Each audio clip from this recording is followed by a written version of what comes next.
Alright, TMcBee, would you care to say the next number? Certainly.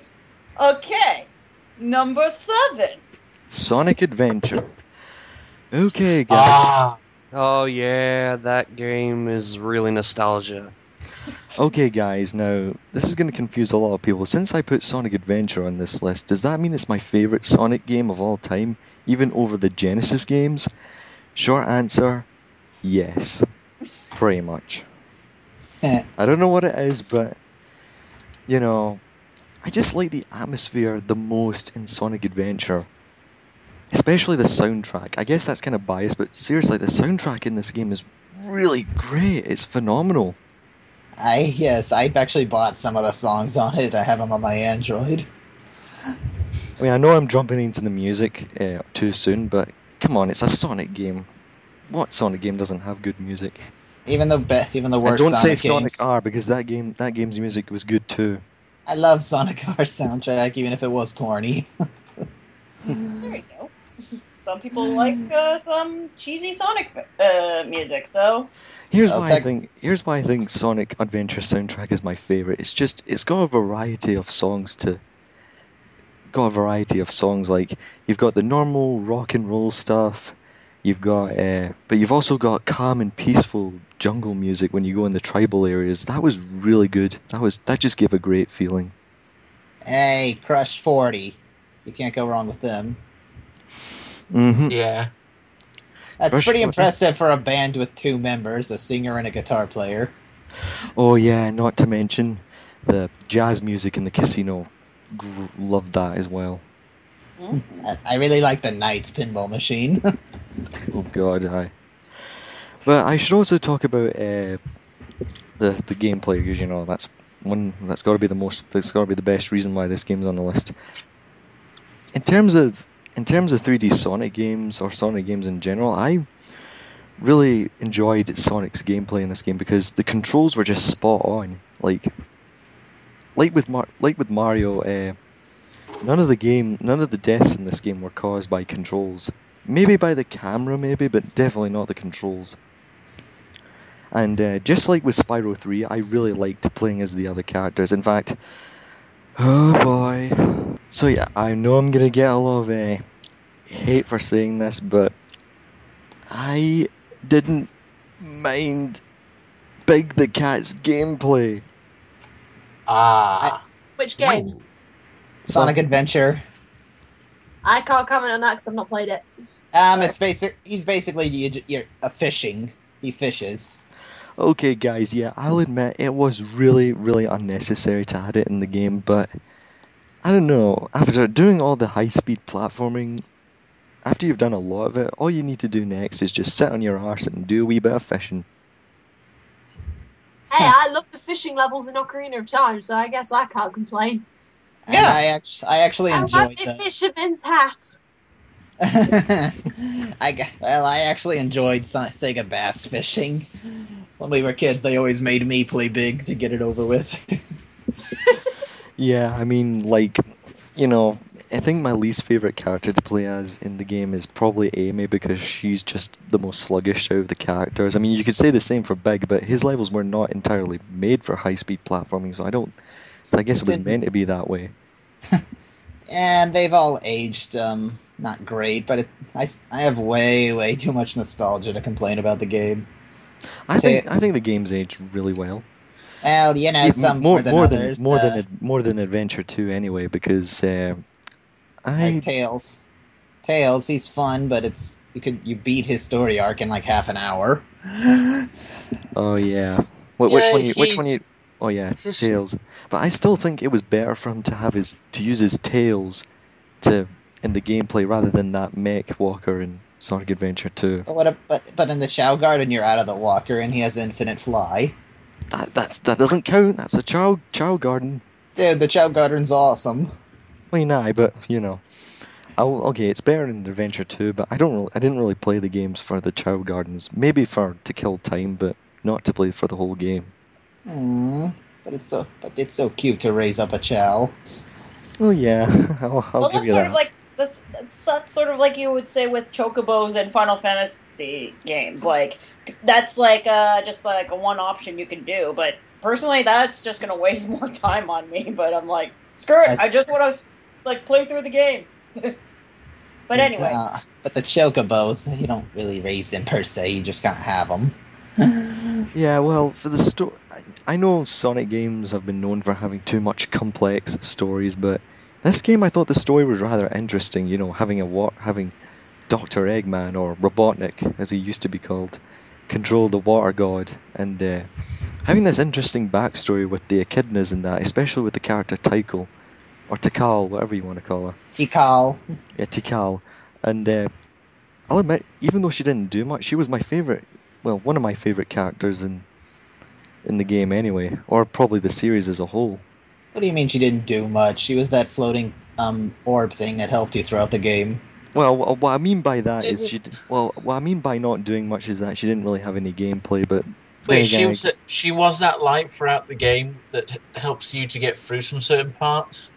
Yeah, the spirit. Yeah. And didn't she, seal herself in the Master Emerald to prevent chaos from taking over? All right, okay. I guess saying she didn't do too much was a bit of a poor choice of words there. She sealed chaos in the Master Emerald. I don't recall hearing anything about herself. Yeah, I'm sorry. It's been a while since I've done the story mode. There is an unused audio clip of her explaining how to transform into Supersonic. Oh, So yeah. I also like this... Oh, sorry. No, sorry, you go. So, yeah, apart from not doing much, when she's sealed chaos into the Master Emerald, that's pretty much a very big thing she did to prevent chaos from taking over and causing huge destruction. Alright, okay. So anyway, yeah, I didn't just have fun with the regular levels though, I also had fun exploring the hub worlds. I mean, nowadays people say they don't like the hub worlds as much, but I thought they were a welcome change in the series. Simply because of how... Do you prefer the Dreamcast or GameCube version? Or PC? Like with the DX content, I mean. I think I just prefer the Dreamcast simply because it's the original, and sometimes I have a bad habit of choosing the originals. I don't know, the mission thing I thought was a good idea, but they just weren't very good, because I remember her playing it on the Dreamcast originally thinking there should be, like, missions throughout the city. Yeah, and as I said with the story, not just the story itself, the plot itself, but each character did have a... Well, maybe except for Big and Amy, but each character, and maybe Knuckles, and Sonic... Oh, God, what am I saying? Tails and Gamma really had the most developed stories in the game. Like, Tails learned to be independent and not rely on Sonic all the time. And Gamma made people cry. Mm-hmm. All because he self-destructed to release the critter inside of him, because Did he Eggman made all the animal... He did that just to save the animal inside of him. Oh, did he self-destruct? I thought it was that one last blast that Beta hit him with made him explode. No, he self-destructed to release the animal inside of him. I believe they're called flickies. Flickies, that's right. Yep, Yeah, flickies. good old flickies. Yeah, because don't you remember? know. Because don't you remember when you destroy one of the robots in Psychic Adventure, the little flickies come out of it? And that isometric game, you know. Yeah, didn't Sonic. that... That's what Gamma did. So Okay. yeah, I know a lot of people will hate me because I choose this game with the Genesis games. Like, don't get me wrong, guys, the Genesis games are great. They're the best, some of the best 2D platformers I've ever played. There's just something about Sonic Adventure, probably the atmosphere of the game, that makes me love it more than the Genesis games. So, are we cool? Yeah. Are we Yeah, cool? With me? Yeah, we're cool. Yeah, we cool. Oh, yeah. Definitely cool. We good, Okay, Brian. so- We good. Yes, And- we cool, especially. And it's also Lindsay. cool that I actually don't mind Big the Cat's gameplay. Neither Perfectly do fine I. with me. Me neither. I may not Although like I am levels, with but your I opinion respect when I you play. liking them. Yep. Alright then, so it's your turn, Adam, again. Next number. Where are we again? That was number 7. So now. Okay. Number 6. Jak and Daxter, the Precursor Legacy. Hallelujah. Ah, And this was the first one, right? Yep. the very first one. Yeah, Yep. that's the only Jak and Daxter game I ever played. Yep. All right. Me and Chief Shadow right here are pretty big fans. Well, fans of the Jak and Daxter series, aren't we? Yes, we are. And I respect your opinion that you like the third game the best. To me, Excuse me for a minute. oh right, okay. He's going off to cry that you didn't pick the third. Give him a break. I may want to sound different. May not want to sound different here, but I think the second one's my favourite. The second was the hardest. According to a lot of That's people. kind of why I liked it. But I'm not gonna it's a whole I'm different not gonna settings complain. and everything. Because in Yeah. the first game, you go from bright and colourful and a protagonist that doesn't talk, all the way to dark, gritty, and yeah. And I do kind of agree with. Was it you, TMcBee, that put the Jak in your one of your hottest game character lists? I think, or was it someone else? Wait, what's that? I don't know. Well, I don't want to know who the hottest is in their opinion. I think that was you, Team I severely apologize for that. My phone rang and it was something important. So Oh yeah, so I do agree with you, Lindsay. The Jak and Daxter series really did well transitioning from, light-hearted to dark and gritty. Yeah, especially with Jak 2. there's very few games that can do that without any kind of backlash. yeah.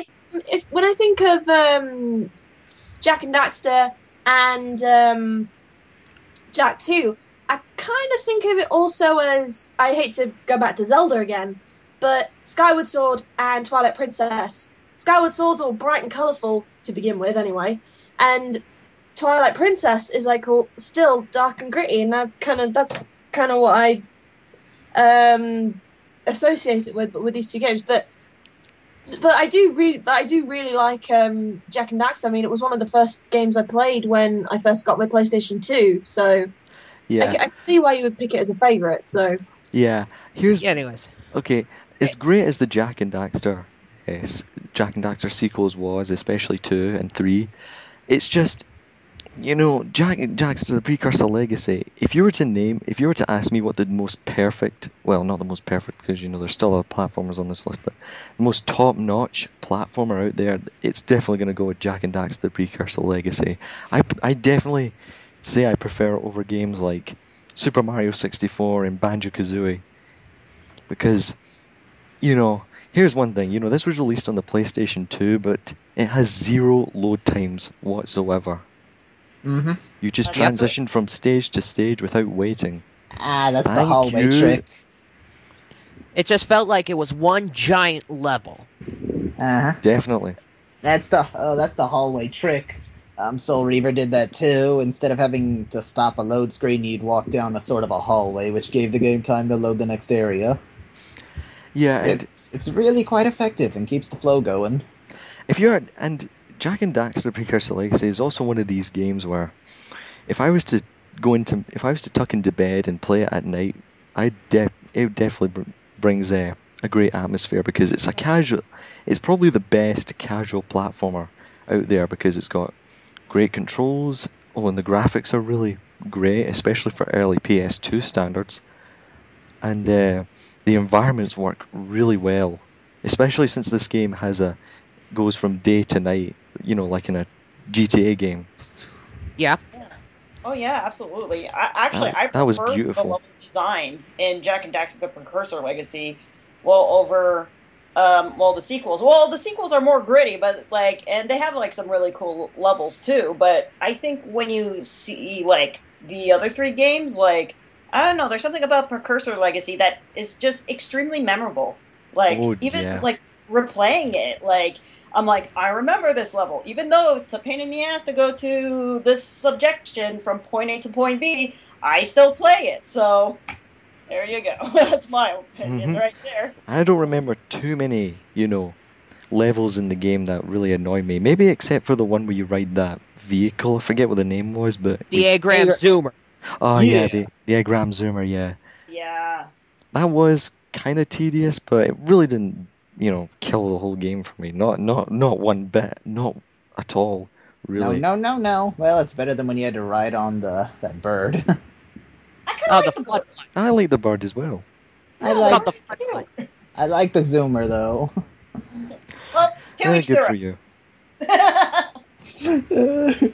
Anyways, Ah, well. So yeah, really not much to say about this game. It's scary to know that it's over 10 years since this game was released. That's how time flies by, man. And Exactly. even That's after all that time, this game still ages really well.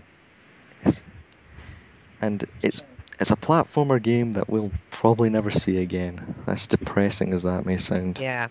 As a fan, as I admitted before that I like Jak 3 the very most, I give Daxter, the Precursor Legacy, a lot of credit. It did everything to make a great platformer, and it was a great introduction for me to get into the franchise. The controls were really smooth, the camera was cooperative, the gameplay was fun. I really liked how they made it into one giant level with no loading screens, and I really didn't mind the collectathon platformer formula as well.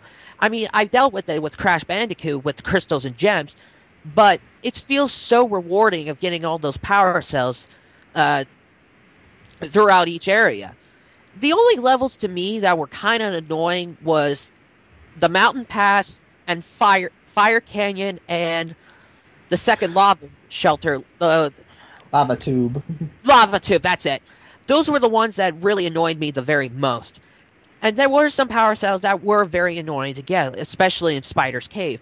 But it felt so rewarding that you got those power cells, and then you get, and it just leaves you satisfied.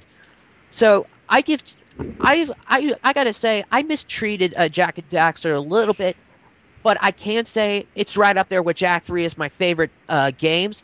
And honestly, I prefer this game over Jak 2. Jak 2 to me was the most frustrating of the trilogy. don't worry, you're not the only one. Yeah. Sorry, Red.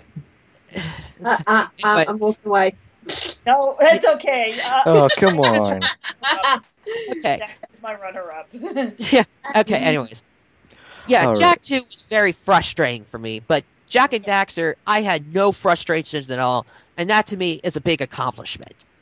So, Well, Definitely. great big thumbs up for Jak and Daxter, the Precursor Legacy. I think Pretty- Precursor Legacy is my favorite, but Jak 2, I admit, had in my opinion, it had like the most engaging story. Like by the end of it, I really wanted to know what was coming next. Oh yeah, true. Alright, then. That pretty much sums it up. I mean, Jak and Daxter Precursor Legacy pretty much sums it up itself. I mean, if you're a platformer fan and you haven't played this game, what the hell is wrong with you?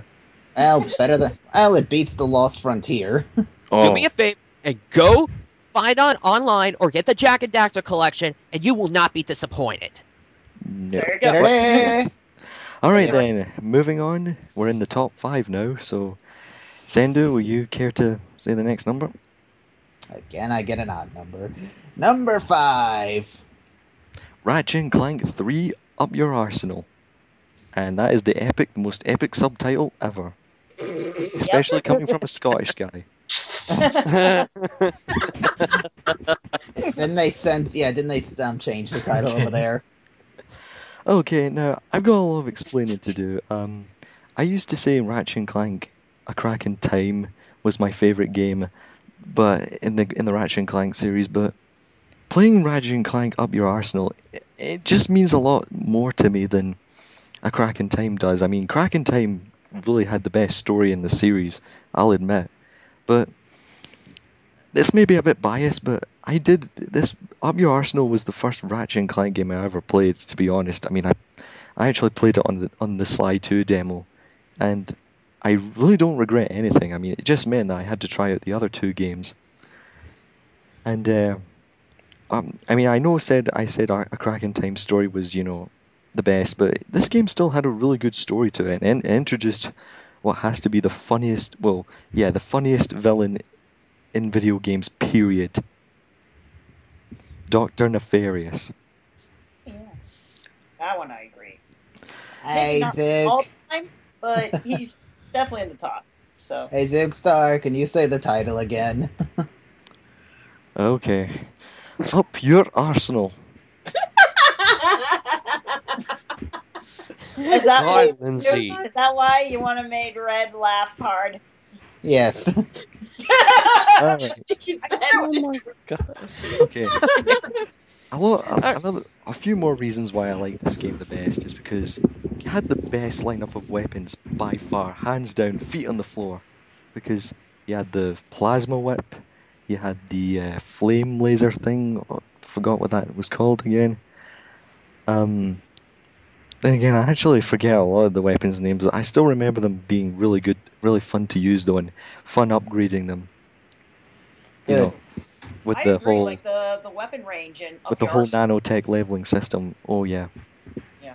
And the variety of missions to do, like when you go and help the Galactic Rangers. Aye, that's it. The Galactic Rangers. Oh yeah, And, that one. Some of them were actually kind of a pain for me, but like I think as I replayed them, I'm like, that was pretty easier than I thought. So. oh yeah. Also, what else is there? Oh yeah, the Annihilation Nation gladiator battles. Oh, they were the best in the series by far. Oh yeah, I agree because because not only you do fighting, but you also have like obstacles as well. So they put in a lot more variety compared to the other ones. So that I can see why people love Up Your Arsenal so much because of these new improvements compared to the previous two games. Mm. Oh yeah, and that- the levels. Oh, the levels were just phenomenal. You know, going from planet to planet. I think everybody's favorite, and I can't disagree with them. With this one is the moon planet levels where it's kind of like an early Super Mario Galaxy. Oh You know, with yeah, the gravity system, yeah. yeah. I think one of them was called the Obani Moons. I remember Barney that. Moons, yeah. I can't believe I Yeah, and forgot then there that. was the music, and I know everybody loves that music for that level because everybody's like, "Oh, it's so peaceful and dreamlike, and it relaxes," and it kind Well, of does. Like, I kind of have a thing for peaceful music, really, because it just appeals to me a lot, and Ratchet and Clank 3 is really no exception when it comes to the song in the Obani Moons. Oh yeah, and let's not forget, people, the comedy. And I've already made 2 top 10 lists of the funniest moments in this game. yeah, there you go. Although I Yep. have Oh, one yeah, question that's with it. right. Although I do have one question. Whatever happened to Skeet? They hinted saying they might be able to Sketch, you change him mean? back. Yeah, they hinted saying they might be able to change him back and never got around to that. Well, if you check the I think he came back because I saw him. I don't know if I don't want to spoil the ending for some. Yeah, I know in the ending, but just at what Okay, do you point want did to that check the ending? happen? I've beat Just the game multiple times. I know the ending. I'm just saying, when did that happen? Yeah, I don't know, but they didn't really show it, so that was the thing. Like, yeah, Mhm. I don't know what's the best way to say it without saying any spoilers. So there, so just Pretty check it out. Just check it out carefully. So yeah, I mean, it's just I do have the most nostalgia for this game as well, and that might also be biased as well because nostalgia doesn't always equal good. But I I still think Ratchet and Clank Up Your Arsenal is my favorite by far. I mean, again, opinions change over time, and I still think A Crack in Time's a really, really good game. It's probably my second favorite now, but I'm still gonna give it to Up Your Arsenal. You said it That's my again. Fair enough. Wait, what's Well that? You Cendoo? said the title again. Oh yeah, Up Your Arsenal. You don't buy this game, I'm gonna stick it up your arsenal. said. Move your arse. I'm gonna kick your arsenal. Okay, let's move on. Okay. Yeah, let's move on before someone's head explodes of laughter. Yeah. You're sure. holding Right. it in, I can tell. Nah, I'm not. No, I'm not. Alright then, Chief, will you care to say the next number? Okay, no problem. Number 4. Haha. Metal Gear Solid. Okay, if you know me really well, you know that I really love the stealth genre. I don't know what it is, I just like the idea of just avoiding your enemies and trying to you know, avoid being seen by them, you know, instead of just mindlessly going in for a kill, because that can get old a lot. And as I said before, I don't game as much as I used to, so I haven't really played the Metal Gear Solid sequels. So I'm putting the first one on the list because if you look at it, it's got a story, a really compelling story that really changed the way how gamers thought about storytelling in video games, and it really meant that sometimes story, well, depending on what game you're making, story can be an important aspect in a game. Anyone agree? Oh I yeah. agree. Yeah, definitely. Mm-hmm. Everyone agree with him before he gets lonely. Oh yeah, the boss fights were really intense, although I did say before didn't like the boss fights. Now I find them really fun to fight. Even if they, you know, involves you getting detected and all that in a stealth game, but you know, the Sly Cooper games had that as well, so what am I saying? Yeah, true. Yeah, I mean, just like with Jak and Daxter Precursor Legacy, there really isn't much to say. I mean, it pretty explains itself. I mean, Yep. there were stealth games that... I don't know if there were any more stealth games. Were there any stealth games that came before Metal Gear Solid? Yes. There has to That's be. a good question. You mean, how about Metal Gear? Oh, Oh yeah, Oh. Metal Gear for the NES. Not Alright, NES, I'm well. talking about the PC ones. Oh, okay, sorry. The originals, you know? Actually, Hideo Kojima didn't even like the NES port of it. Oh, sorry about that. It's fine, it is what it is. Yeah, okay. Yeah. I think there was... But you know, even if there were stealth games that came before, I say, Metal Gear Solid, the original, really did enhance the stealth genre to the max. Even though there's, I mean, in fact, I know there are some people out there who aren't usually into stealth games that really like Metal Gear Solid. I'm not joking. Do you like the sequels? You ever play the second game?